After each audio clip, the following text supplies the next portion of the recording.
বাংলাদেশকে গত 16 বছর, যদি 53 বছরকে ধরে তার মধ্যে গত 16 বছরকে একটু আলাদা করে, যেহেতু ফ্যাসিবাদ সাংঘাতিকভাবে জেগে বসেছিল সেই সময়টাকে ধরি, তাহলে বলবো যে এই যে লুটপাট তন্ত্র, এই যে ডাকাত তন্ত্র, এই যে ফ্যাসিবাদ তন্ত্র, মাফিয়া তন্ত্র কায়েম করেছিল, যারা দেশ থেকে কোটি কোটি হাজার কোটি টাকা পাচার করেছে বিদেশে, দেশটাকে ধ্বংস করেছে, তারপরও এই দেশটা কোনো না কোনোভাবে অর্থনৈতিকভাবে যে টিকে ছিল, তার পেছনে তিনটি গ্রুপ কাজ করেছে।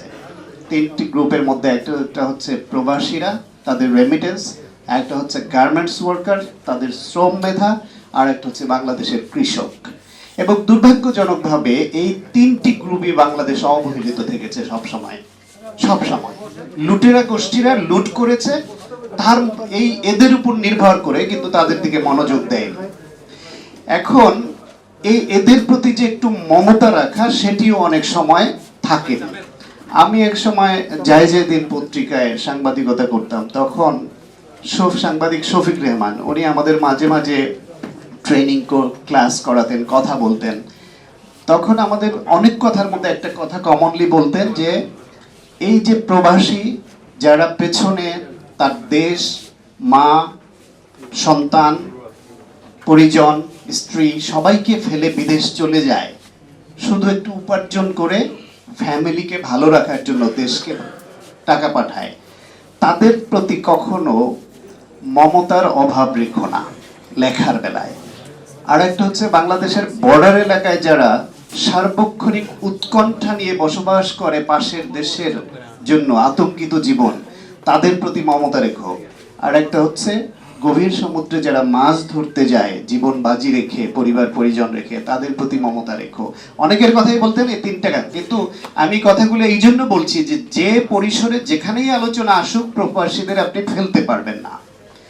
সেই প্রবাসী বাংলাদেশের বিভিন্ন দেশে প্রায় 1.5 কোটির মতো কম বেশি আছে, এরকম আমরা শুনি।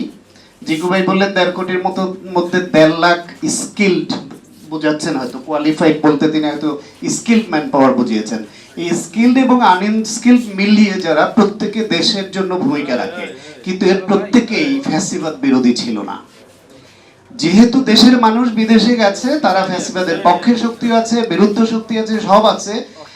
দেশ গঠনের রেমিটেন্সের দিক থেকে সবার ভূমিকা থাকলেও আমি স্পেশালি অনুভব করি যে গত 16 বছরে যারা বিদেশে থেকে ফ্যাসিবাদের বিরুদ্ধে লড়াই করেছেন, এই লড়াইয়ে অংশ নিতে গিয়ে বিদেশে বসে একটা ফেসবুকে স্ট্যাটাস দেওয়ার কারণে আমেরিকা প্রবাসী একজন ছাত্র, আমরা জানি তানজিল সম্ভবত নাম, ওর মা আনিসা সিদ্দিকা, খুলনায় বৃদ্ধ মাকে গ্রেফতার করা হলো। মিডিয়ায় কাজ করে কনক সারওয়ার, তিনি একটা টক শো সঞ্চালনা করেন, এখানে তার বোনকে গ্রেফতার করা হয়। এইরকম শত সহস্র উদাহরণ আছে, সব তো এখানে বলা যাবে না, যাদের নাম বললাম না দয়া করে মন খারাপ করবেন না। এইভাবে এই নিপীড়নের মুখে থেকেও তারা প্রবাসে থেকে বাংলাদেশের গণতন্ত্রের পক্ষে, মানবাধিকারের পক্ষে, মানুষের পক্ষে, দেশের পক্ষে কাজ করেছেন। সেই অবদান কোনোদিন অস্বীকার করা যাবে না। এখন যখনই এরকম কোনো ইভেন্ট আসে, আমরা আলোচনা করি, প্রশংসা করি, তাদের অবদান মনে রাখার কথা বলি, কিন্তু আসলে কতটুকু আমরা মনে রাখি? প্রবাসীরা যখন যায়, তাদের যাওয়ার ব্যাপারে যে ট্রেনিং এর ব্যবস্থা, নিরাপত্তার ব্যবস্থা, সেই বিষয়ে রাষ্ট্র কতটুকু ভূমিকা পালন করে? যদি সেটা ঠিকভাবে করতো, তাহলে অবৈধভাবে এই যে জায়গা জমি বিক্রি করে গিয়ে, সমুদ্র পাড়ি দিয়ে গিয়ে সব খুইয়ে কখনো কখনো জীবন হারাতে হয়, এটা ঘটতো না। এখানে মনোযোগ দেওয়া দরকার।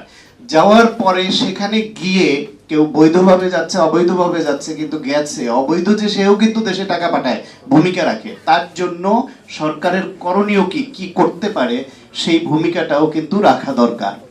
কেউ কেউ যখন ওখান থেকে ফেরত আসার সময় সব হারিয়ে খালি হাতে ফেরত আসে, এয়ারপোর্টে নামার পরে সে নিজের বাড়িতে যাবে, সেই গাড়ি ভাড়াটা তার কাছে থাকে না। এইখানে একটা প্রবাসীদের জন্য লাউঞ্জ খোলা হয়েছে, সেই লাউঞ্জের কাজ কি জানি না। এই যে খালি হাতে ফিরে আসাদের 500 টাকা 1000 টাকার সহযোগিতার সুযোগ আছে কিনা, উনি যাতে নির্বিঘ্নে বাড়ি ফিরতে পারেন, সেই কাজটুকু হয় না বলে এরকম অভিযোগ প্রায়ই আমরা শুনি। ফলে তাদের যুদ্ধ চলমান, তাদের সাফারিংস বা ভোগান্তিও চলমান। আমরা চাই যুদ্ধটা চলমান থাকুক, ভোগান্তিটা কমে যাক। এবং এখন যারা রাষ্ট্র পরিচালনা করছেন, ভবিষ্যতে যারা করবেন, প্রত্যেকে যেন মাথায় রাখেন যে এই প্রবাসীদের রেমিটেন্সের ফ্লো বন্ধ হয়ে গেলে আপনার গদি নড়বড়ে হয়ে যাবে। সুতরাং আপনি তাদের কাছে নিজের স্বার্থে হলেও তাদের দিকে মনোযোগ দেবেন এবং তারা যাতে ভালোভাবে চলতে পারে সেটা এনশিওর করা দরকার। এবং আমি আরেকটা অনুরোধ করব, এই যে 16 বছর ফ্যাসিবাদের সময়ে যাদের নামে প্রবাসে থাকা তাদের পরিবারের সদস্যরা সাফারিং এর শিকার হয়েছেন, মামলা হামলা শিকার হয়েছেন, তার যেন সত্যিকার আইনি প্রতিকার পায়, তারা যেন ক্ষতিপূরণ পায়, এটা এনশিওর করতে হবে। কারণ তারা কোনো অপরাধ করেনি, বিদেশে বসে দেশের পক্ষে ভূমিকা রাখার জন্য সে নিজে দেশে আসতে পারেনি, তার পরিবার পরিজন ঝুঁকির মধ্যে পড়েছে, গ্রেফতার হয়েছে, মামলার মধ্যে পড়েছে, সম্পদহানি হয়েছে, কখনো কখনো তারা মানে পালিয়ে থেকেছে। সেটার প্রতিকার অবশ্যই হতে হবে। আমরা যদি এই সব অন্যায়ের প্রতিকার, আইনানুগ প্রতিকার, আমি বারবার আইনানুগ বলছি, আইনানুগ প্রতিকার যদি আমরা না করি তাহলে ভবিষ্যতে গণতন্ত্রের পক্ষে, মানুষের পক্ষে, দেশের পক্ষে কথা বলার মানুষের সংখ্যা আস্তে আস্তে কমে আসবে, যেটা কোনোভাবেই একটা দেশের জন্য, জাতির জন্য, বিশেষ করে বাংলাদেশের মতো এরকম গণতন্ত্রহীন দেশের জন্য মোটেই সুখকর হবে না।